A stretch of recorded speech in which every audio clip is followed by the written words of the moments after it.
Bueno, como les decía entonces, vamos a avanzar a tratar de caracterizar un par de modelos didácticos de enseñanza, primero aproximándonos con una actividad práctica, con una, no vamos a decir una simulación, pero con el análisis de lo que podría ser una simulación de una actividad práctica. El contexto curricular de esta actividad está asociado a un objetivo de aprendizaje de sexto básico. La actividad se llama ¿Cómo levantar un cubo de hielo? Y en sexto básico el objetivo de aprendizaje que correspondería, según quien diseñó esta actividad, es demostrar mediante la investigación experimental los cambios de estado de la materia, como fusión, evaporación o ebullición, condensación, solidificación y sublimación. Este objetivo de aprendizaje es curricular, es decir, está en el documento, en las bases curriculares.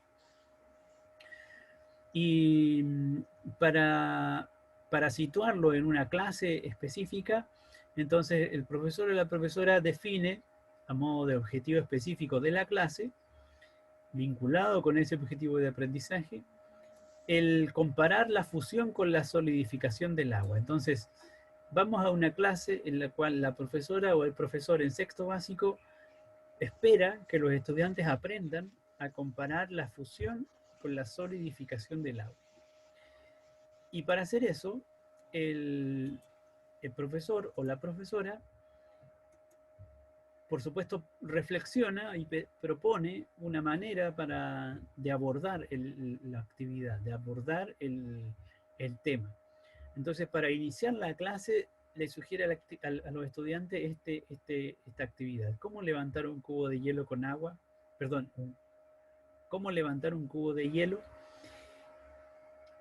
Y la actividad consiste básicamente en tener unos materiales muy sencillos como son un vaso con agua, cubos de hielo, un trozo de hilo y sal, y luego realizar un procedimiento. Estas serían las instrucciones que el profesor o la profesora le da a sus estudiantes. Les dice, bueno, suelten un cubo de hielo en un vaso con agua, el cubo de hielo va a flotar en el agua, les sugiere que tomen un trozo de hilo de unos 20 centímetros desde un extremo, mientras el otro extremo queda en contacto con el cubo de hielo.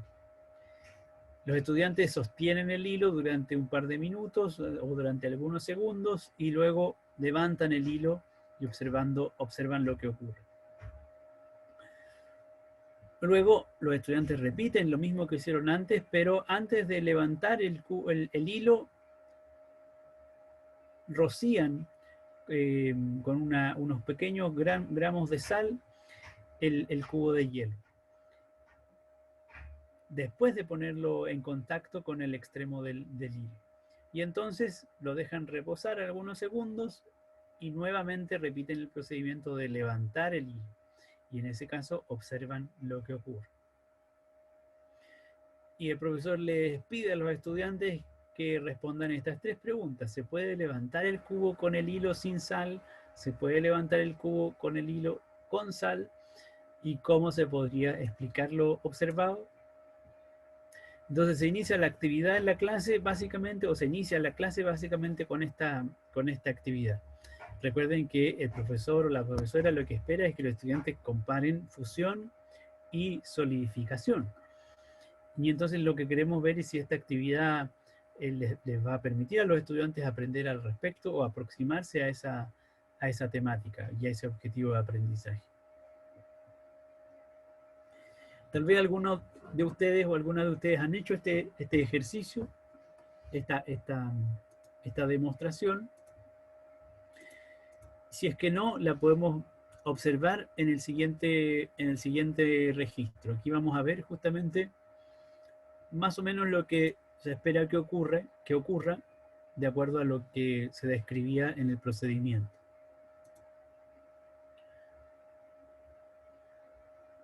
Como ven, se deja flotando un cubo de hielo en un vaso con agua y luego se aproxima un trozo de hilo o un extremo de un trozo de hilo a ese cubo de hielo que si uno lo pone en contacto con el hielo simplemente no se pega. Luego se adiciona o se añade algunos granos de sal en la parte superior del cubo de hielo junto al hilo, con el hilo en contacto con el hielo, y de inmediato, un par de segundos después, se sujeta el hilo y se puede levantar el hielo. El profesor espera entonces que esto sea exactamente lo que realicen y lo que observen los estudiantes. Sin sal, el hilo no se pega al hielo y el hielo no se puede levantar.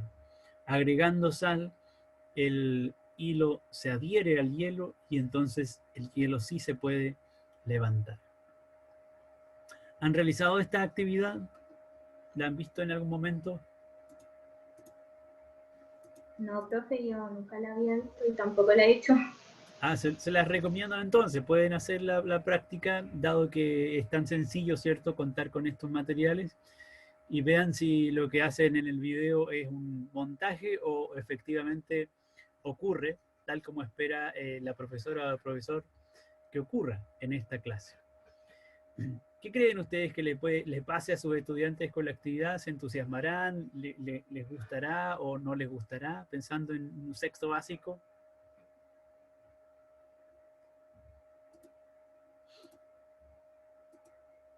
¿Será Yo atractivo creo para que ellos? igual les puede gustar, profe. ¿Ya? ¿Por qué Yo creen que creo le que puede solo por gustar? el hecho de que el hielo se pegue con el hilo, igual es como, yo nunca tampoco lo he hecho y nunca lo había visto, entonces igual es como novedoso. Uh-huh. Puede ser cierto, bien interesante o atractivo, o sorprendente a lo mejor, el hecho de que uno pueda levantar con el hilo un cubo de hielo de manera tan sencilla. Y, y en general podemos saber o podemos reconocer que cuando con nuestros estudiantes hacemos actividades prácticas, entonces hay una actitud distinta de parte de ellos en términos de activación, en términos de motivación. Así es que por muy sencilla que sea la actividad, muchas veces despierta o gatilla en ello interés y creatividad en este caso, por el fenómeno, asociado al fenómeno. Yo supongo que eso es lo que está pensando la profesora o el profesor cuando propone hacer la actividad y partir la clase con esta actividad. La pregunta es, en todo caso, para nosotros ahora, situándonos en esta simulación, ¿qué creen ustedes que pueden aprender sus estudiantes al realizar la actividad? ¿Y cuál es el rol del profesor y el rol de los estudiantes en ella? Estas son preguntas para ustedes. Recuerden que el profesor, cuando hace el ejercicio con el cubo de hielo, espera que sus propios estudiantes respondan estas tres preguntas. ¿Se puede levantar con sal? ¿Se puede levantar sin sal? ¿Cómo se explica lo que observan? Esas son las preguntas que el profesor o la profesora le proponen a los niños de sexto básico.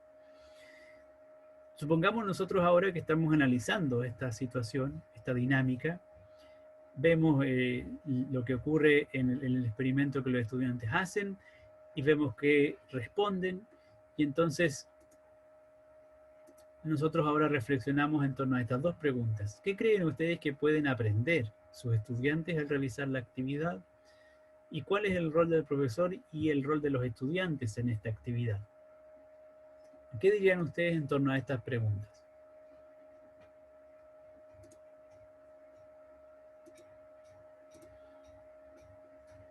Profe, Dígame. yo creo que se aprendió como que la sal, porque yo tampoco sabía que la sal puede como juntar el hielo con el hilo. ¿De acuerdo? Entonces, eso puede ser como un aprendizaje también, Sí, de acuerdo. porque yo creo que algún componente que tiene la sal, sal y con el hilo igual, algo que tengan, hizo que se juntara. Bien, gracias Claudia. Efectivamente, ¿cierto? Podríamos suponer, a lo mejor incluso poniéndonos nosotros en el mismo lugar de los estudiantes, que algo tiene la sal, ¿cierto? Algo aporta la sal que produce un proceso o genera este proceso de, de, de adherencia, ¿no? En el cual el hilo queda unido al hielo. Y eso es algo eventualmente nuevo para los estudiantes, el rol que la sal tiene en provocar este efecto. ¿A alguien se le ocurre otro elemento que puedan aprender los estudiantes o complementar lo que señalaba Claudia? Profe, ¿y no sería como el cambio de la materia? ¿Ya? ¿Cómo sería eso, Catalina? Eh, cómo reacciona el cubo de hielo con la sal. De O acuerdo. sea, Ujú. y que eso hace que se adhiera el hilo. ¿Ya? ¿Y cómo reacciona el cubo de hielo?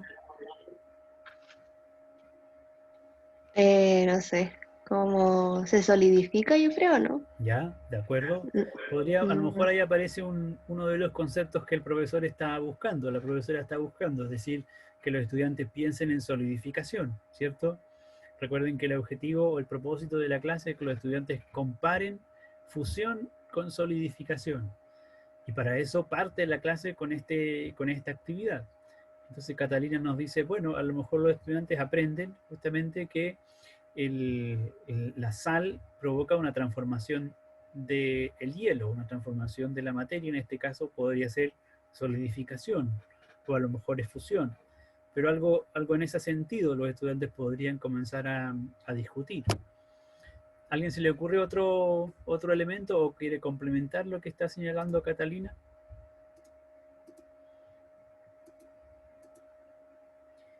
Y en torno al rol del profesor y de los estudiantes, ¿cómo lo visualizan? Así como estaba descrita la actividad. ¿Qué es lo que hace el profesor y qué es lo que hacen los estudiantes?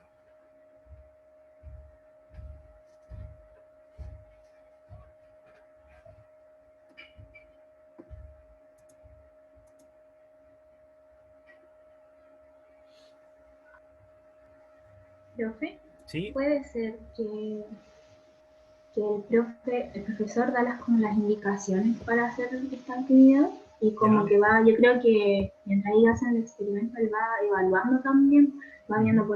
por cada mesa cómo van y todo eso. Y los De estudiantes acuerdo. realizan el experimento. Ya, estupendo. Efectivamente, ¿cierto? El profesor da ciertas instrucciones, en este caso mediante un procedimiento que está escrito, les dice qué es lo que tienen que hacer y además el profesor les da 3 preguntas predefinidas que tienen que responder a partir del procedimiento. Eventualmente, no lo sabemos porque no estamos mirando la implementación de la clase directamente, pero eventualmente, como señala Claudia, el profesor supervisa lo que ocurre durante la clase o eventualmente evalúa, como dice Claudia, evalúa lo que están haciendo los estudiantes durante el proceso. Son posibles roles, ¿cierto? Posibles acciones que el profesor puede realizar o roles que puede adoptar. Lo que sí tenemos claro es que el profesor está indicando qué es lo que hay que hacer, está dando instrucciones, está dando la pauta sobre lo que hay que hacer. Mientras que los estudiantes están ejecutando el procedimiento, en este caso. Están dando respuesta a las preguntas que el profesor les hace, les plantea. Eh, ahora, fíjense que en este caso el procedimiento está completamente descrito en el sentido de que lo que los estudiantes tienen que hacer es seguir los pasos señalados en la pauta.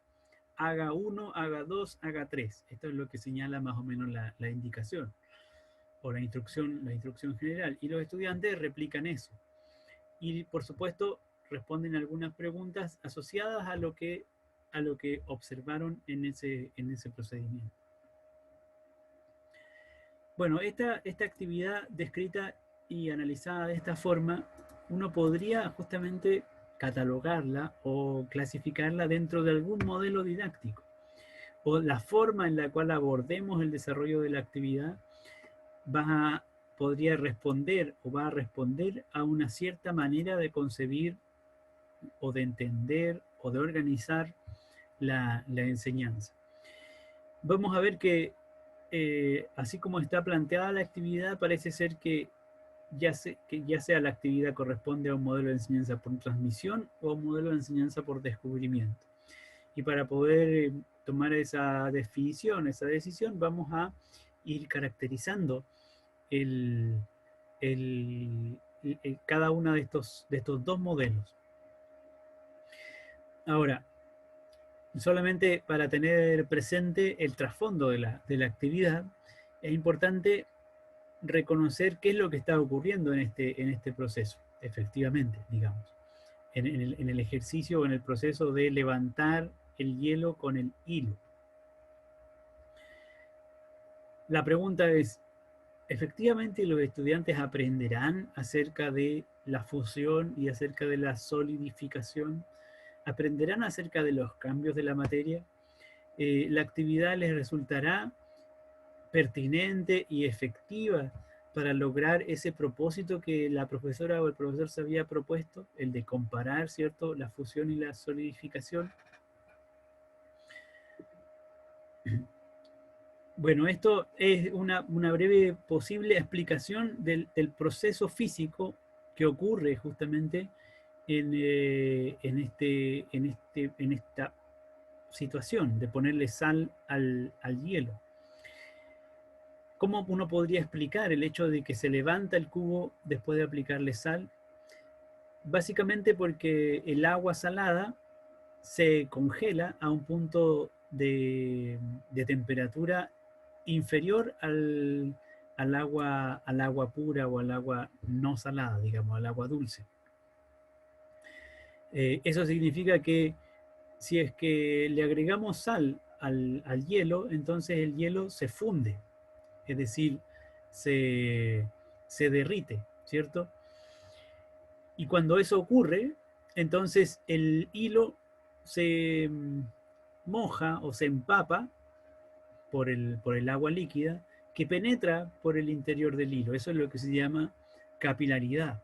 El hilo está formado por una serie de fibras muy delgadas que están enrolladas entre sí, y por esas fibras, por la estructura molecular de esas fibras y por los poros, digamos, que componen esas fibras del hilo, penetran las moléculas de agua de alguna manera inundando todo el interior del hilo. Eso es lo que decimos que corresponde a la capilaridad, es decir, al ingreso del agua por vías o por conductos muy, muy delgados, que parecen capilares.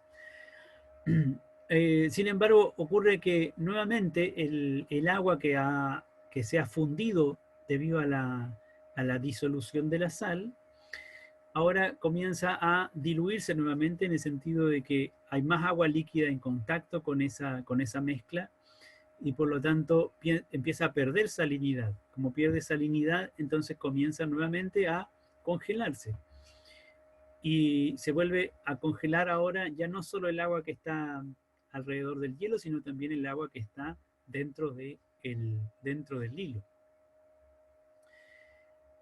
Y entonces, disuelta la sal, debido al contacto con el resto del agua que está alrededor del cubo de hielo, se congela nuevamente, y por lo tanto se produce o se forma una especie de puente de hielo entre el cubo de hielo y el hilo, y por supuesto todos los capilares interiores que están congelados, y en ese sentido ahora se produce una unión relativamente fuerte, producto de el nuevo congelamiento del agua, que permite que el hilo levante el cubo de hielo.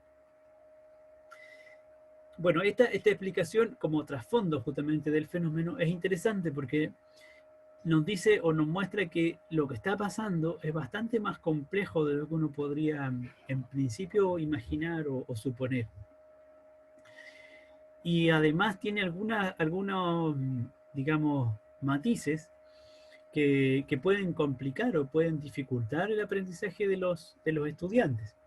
Porque cuando queremos hablar de fusión o de solidificación, entonces queremos hablar de un proceso físico en el cual el cambio de la materia o el cambio de estado de la materia ocurre únicamente por cambio de temperatura. En la medida en que baja la temperatura, entonces el agua líquida se solidifica. Eventualmente, cuando llega a 0 grados Celsius, el agua líquida comienza a solidificarse, a transformarse en hielo. Si es que se aumenta la temperatura, y entonces el agua sólida, es decir, el hielo, comienza a fundirse, es decir, a volverse líquida. únicamente por cambio de temperatura. Ese es el cambio de estado que uno quiere enseñar y que espera que los estudiantes aprendan.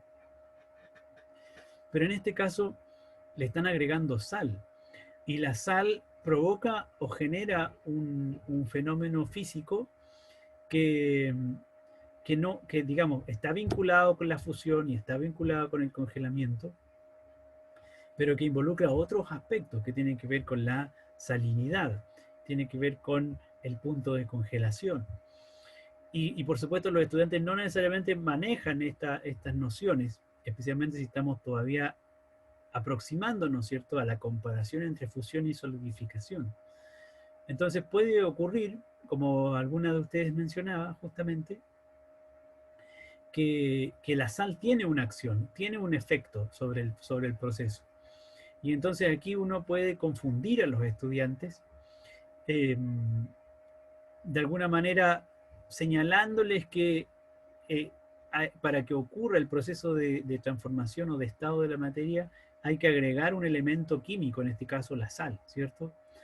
Entonces aquí se puede producir una confusión en la comprensión de los estudiantes por el hecho de realizar una actividad que puede ser bien atractiva, puede ser muy interesante, puede ser sorprendente en algún sentido, pero que al mismo tiempo está involucrando elementos adicionales, en este caso el adicionar sal, ¿cierto?, a la transformación del hielo, que eventualmente puede provocar una confusión en su comprensión respecto de los cambios en los estados de la materia.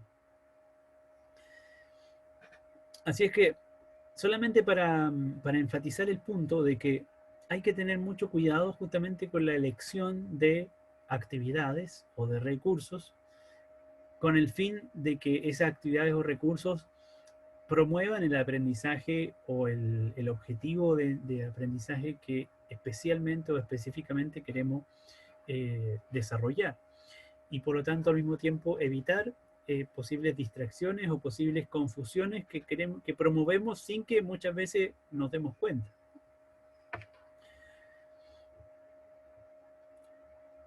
Dicho todo esto, entonces, estamos en condiciones de analizar algunas características de los dos modelos didácticos que ya les mencionaba, y dentro de los cuales podríamos catalogar justamente esta actividad del cubo de hielo.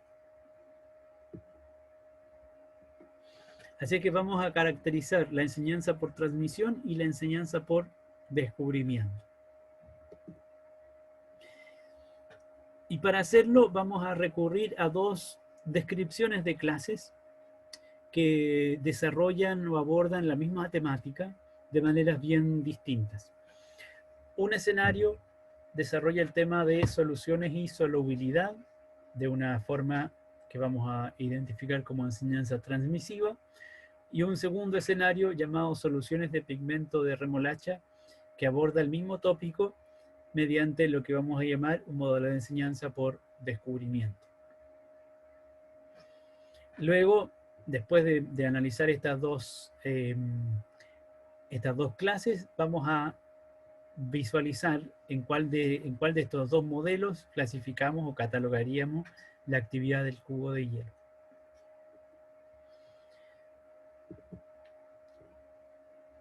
Para hacer el análisis, una manera sencilla de aproximarnos puede ser reconociendo algunas fortalezas y algunas debilidades de cada uno de estos dos escenarios. Así que vamos a tratar de ir dando algunas ideas asociadas a las descripciones que vamos a revisar de cada clase.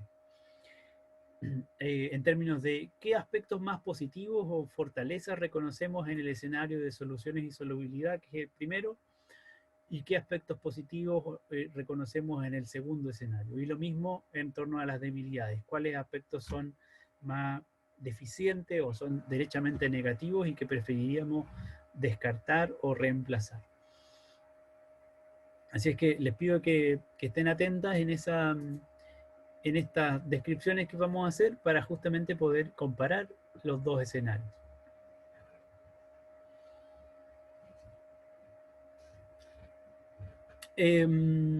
Bueno, el primer escenario está descrito en el texto de Fuhrman, ambos escenarios están descritos en el texto de Fuhrman que les sugerí y que también van a encontrar al final de esta estas diapositivas. Voy a hacer lectura porque eventualmente no alcanzan a visualizar el texto que está en la imagen. Dice, les pido que vayan pensando en fortalezas y debilidades de esta clase. En una clase de sexto básico, este texto es argentino, por eso habla de sexto grado, en el pizarrón se lee el título de la unidad didáctica que los alumnos están por comenzar, Soluciones y Solubilidad. La docente comienza la clase con una pregunta. ¿Qué piensan ustedes que es una solución? Los niños dicen cosas diversas, en su gran mayoría, diferentes a lo esperado por la profesora. Un alumno responde, ¿es algo como lo que aprendimos de mezclas el año pasado? La docente asiente satisfecha y escribe en el pizarrón. Solución, 2 puntos. Mezcla homogénea compuesta por 2 o más sustancias llamadas soluto y solvente. La profesora lee la definición en voz alta y repasa la idea de mezcla homogénea. Luego continúa. ¿Qué es un soluto? Los alumnos miran con cara de confundidos. Abre comillas. Un soluto es el componente que está en menor proporción en la mezcla. El solvente es el que está en mayor proporción. Generalmente es un líquido. Por ejemplo, se dice que el agua es un solvente universal porque disuelve muchas cosas. Copiemos todo esto en el pizarrón. Cierra comillas. Luego de que todos han copiado las definiciones, la profesora da algunos ejemplos de soluciones como son el café con leche, agua con azúcar, agua con alcohol. En cada uno identifica el soluto y el solvente. Les pide a los alumnos que den otros ejemplos. Algunos contestan correctamente. La profesora copia todos los ejemplos en el pizarrón. De tarea, les pide que traigan nuevos ejemplos de soluciones que encuentran en la vida cotidiana, al menos 3 de cada uno. Abre comillas. ¿Y qué será entonces la solubilidad? Cierra comillas. Repregunta la profesora. Los niños parecen haberse quedado mudos. Abre comillas. La solubilidad es la cantidad de soluto que puede disolverse en un solvente dado. Cuanto más soluto se pueda disolver, más solubilidad tiene. También pasa que al aumentar la temperatura, la solubilidad aumenta. Como cuando caliento el café con leche y le puedo agregar más azúcar. ¿Entendieron? Copiemos todo en la carpeta. Cierra comillas. Ese es el primer escenario. Un escenario que vamos a clasificar como enseñanza por transmisión. ¿Reconocen alguna fortaleza o alguna debilidad en esta clase? Profe, Sí. una fortaleza puede ser que ella toma las ideas previas de los estudiantes porque le pregunta qué piensan ellos, Ya, de qué es acuerdo. una solución, y una debilidad podría ser en la última parte, cuando ella como que no nos deja pensar porque le está al tiro la respuesta, donde pregunta, ¿y qué será entonces la solubilidad? Y como que ellos parecen confundidos, pero como sabe, como entiende que ellos no saben, les da la respuesta. Entonces Exacto. yo creo que eso podría ser una debilidad. Ya, muy bien. Gracias, Claudia. ¿Qué les parece al resto de las compañeras? Profe, Sí, dígame. yo encuentro como fortaleza los ejemplos cotidianos que da o que hace que los niños piensen, para Ya, que sea más cercano como a sus realidades. de acuerdo. Y las debilidades comparto con la compañera. Gracias, Catalina. De acuerdo, tenemos entonces que lo que señalaba Claudia, me parece, al principio la profesora le pregunta a los estudiantes lo que saben o lo que piensan, podríamos decir conocimiento previo, usa su conocimiento previo a lo mejor. También el hecho de que da ejemplos cotidianos, menciona algunos ejemplos de solución que son relativamente cercanos a la experiencia de los estudiantes. Y entre lo negativo por ahora aparece la idea de que no les da oportunidad alternativa a los estudiantes para poder responder por sí mismos, sino que es ella misma la que ofrece respuestas, ¿cierto? ¿Alguien agregaría otra cosa o está a lo mejor en desacuerdo con alguna de estas ideas Profe, de sus compañeras? Sí, dígame.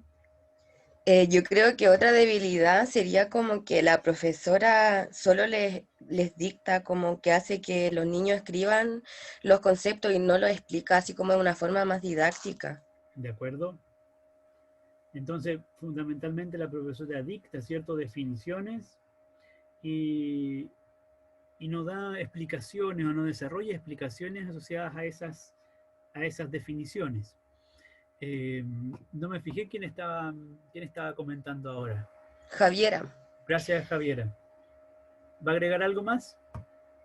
Sí, profe, que yo creo que por eso, así como que esa es una causal como para que los niños y las niñas después como que no comprendan tanto como los conceptos de más adelante, porque la clase se ve como súper fome igual. De acuerdo. Bueno, ahí tenemos otros dos elementos, ¿cierto?, interesantes que plantea Javiera. La profesora dicta, no da mayores explicaciones y al mismo tiempo parece poco atractiva la clase, por no decir fome, ¿cierto? Fome a lo mejor en el sentido de que los estudiantes están muy pasivos en esta dinámica, porque es la profesora la que principalmente comunica, ¿cierto?, informa, define, y los estudiantes reproducen o copian lo que la profesora señala.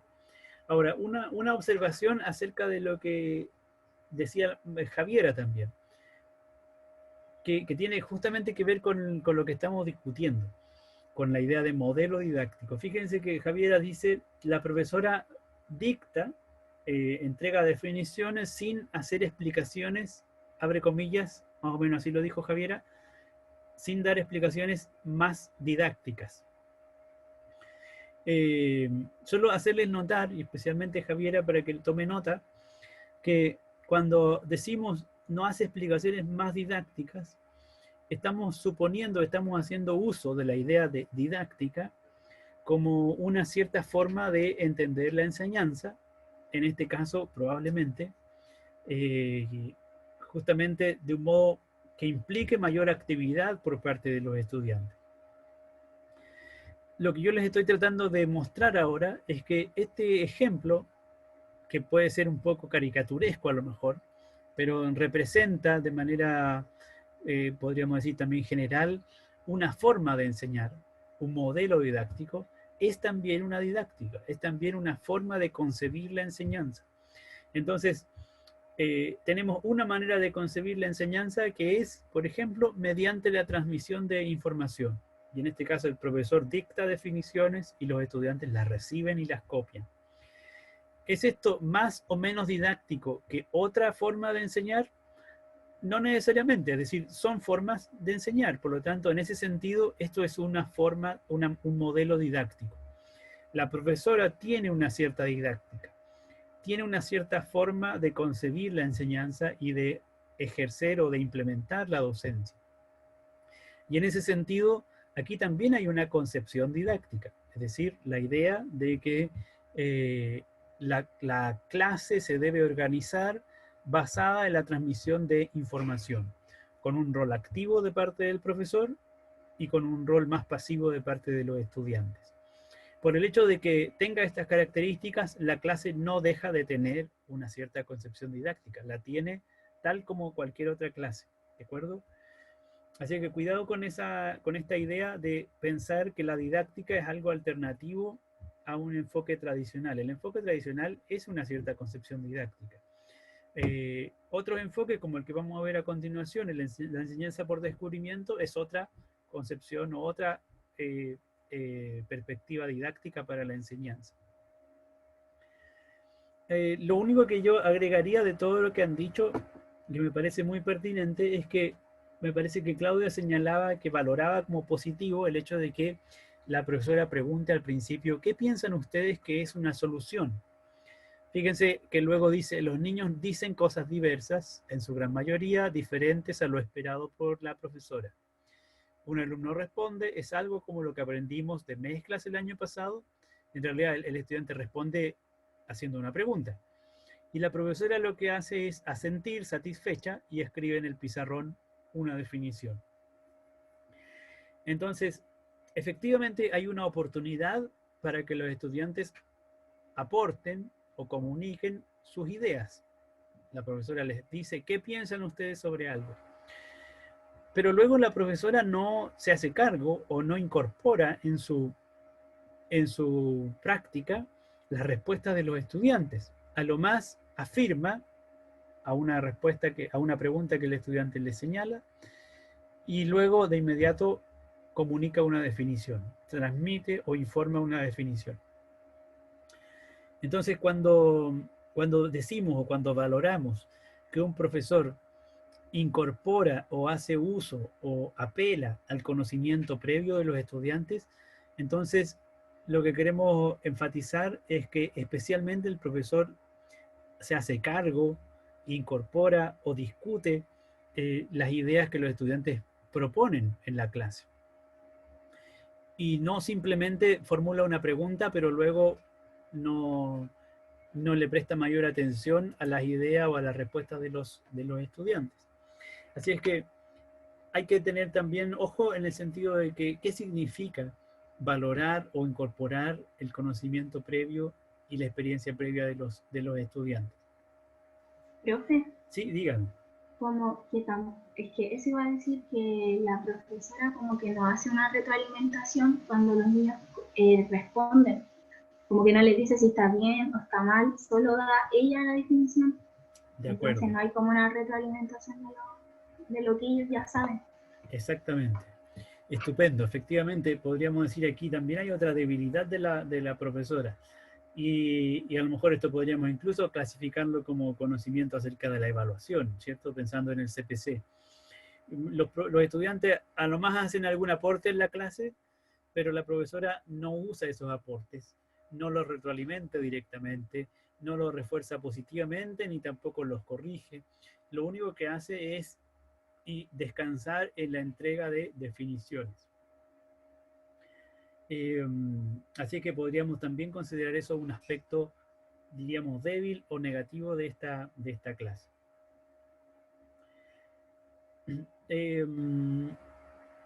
Bueno, con esos elementos estamos en condiciones justamente de caracterizar algunos de los principales elementos que están asociados a un modelo de enseñanza basado en la transmisión de información, o un modelo didáctico transmisivo.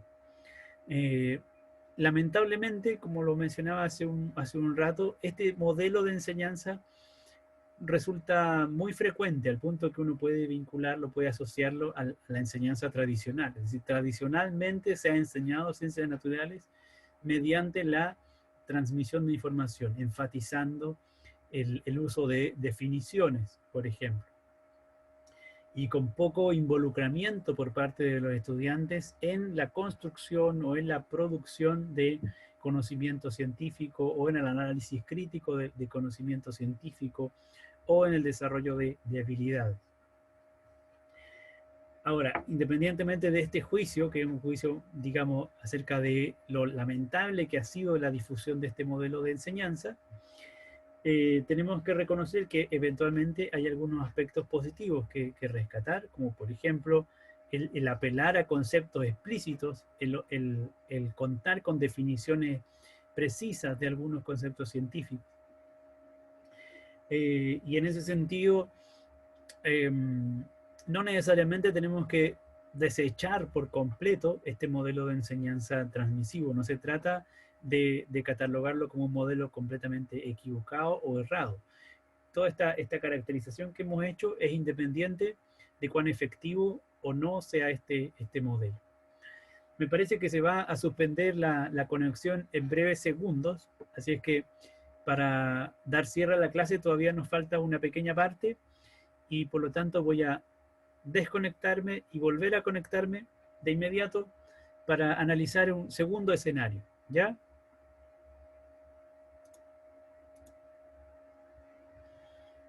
Gracias, Fanny, por el aviso. Ahora entonces